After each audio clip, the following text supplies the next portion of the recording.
kena delete, konsert pula dibatalkan. Tapi MV lain yang jauh lebih daring masih elok segar-bugar dekat YouTube. Dan bukan Dolla saja, Mimi Fly pun kena benda sama. Potong sana tak boleh sini. So, apa sebenarnya yang berlaku?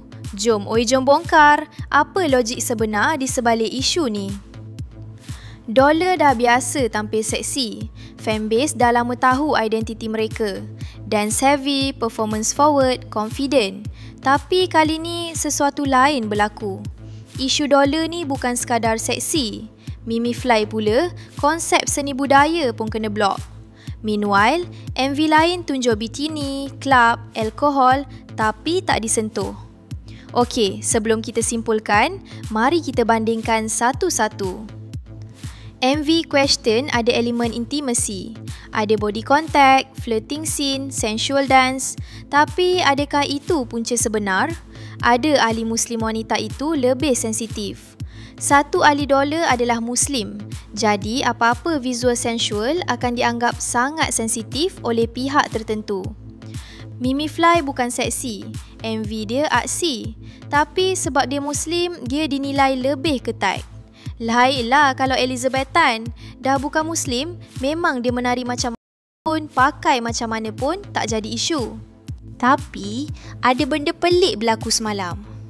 Tengah semua orang kecoh MV kena tarik, Dolla tiba-tiba muncul dekat pejabat YB Fahmi Fazil. Yes, Menteri Komunikasi sendiri. Diorang siap bagi YB lightstick Dolla, bukan hadiah suka-suka, tapi gesture hubungan baik. Bila artis pergi jumpa menteri masa tengah panas, biasanya ada perbincangan damage control. Mungkin pasal guideline, mungkin pasal masa depan konsert atau mungkin ada ruang untuk negotiation baru. Tapi sebelum kita simpulkan, jom bandingkan dengan MV lain yang jauh lebih daring. Jap. Sebelum kita sambung ke bahagian yang lebih panas, kalau korang suka analisis deep macam ni, jangan lupa tekan like, share and subscribe channel Oi Jom. Tolonglah support kita orang. Nanti kita orang boleh share lagi banyak cerita artis yang kadang-kadang lebih viral daripada artis tu sendiri. Okey, sambung. Joe Flizzo, lelaki Muslim. MV penuh model berbikini, full beach shots. Lirik pun ada unsur arak and devil. Tapi tiada siapa sentuh. MV ni dah 7 tahun dekat YouTube. Views berjuta. Tak pernah kena strike. Malam Pagi Remix. Lelaki Muslim. Ada arak, clubbing, women in lingerie vibes, intimacy, sensual grinding. Tapi still up. Kalau Dolla buat scene macam ni, confirm Malaysia shutdown sehari. Baby Shima pula Muslim woman. Tapi dia pandai. Pakaian nampak bentuk badan tapi tak terlalu terdedah. Lelaki around her yang topless.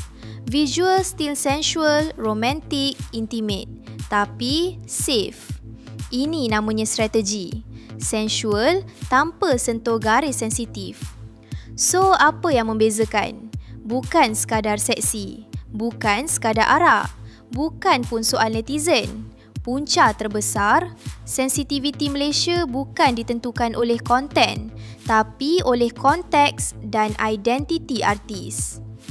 Wanita Muslim dalam spotlight mainstream maksudnya risiko tertinggi sebab apa-apa visual sensual akan dianggap mencemar imej. Lelaki Muslim dalam genre hip-hop pula dianggap normal. Oh, itu budaya hip-hop, tak trigger siapa-siapa. Penguatkuasaan pun selektif. Bukan semua MV dipantau, hanya yang berpotensi cetus reaksi akan disentuh. Jadi, kenapa Dolla kena? Sebab mereka ada semua elemen risiko serentak. Wanita, popular, ahli Muslim, visual sensual, dance culture, spotlight tinggi.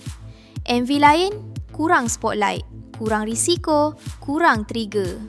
Ini bukan pasal siapa salah, tapi pasal sistem yang tak konsisten. Industri kita perlukan guideline yang jelas. Jika industri nak maju, guideline mesti konsisten, bukan tindakan ikut rasa. Dolla and Mimi Fly bukan mangsa MV seksi, tapi mangsa standard tak konsisten. Apa pendapat korang? Double standard atau misunderstanding? Drop dalam komen. Bye.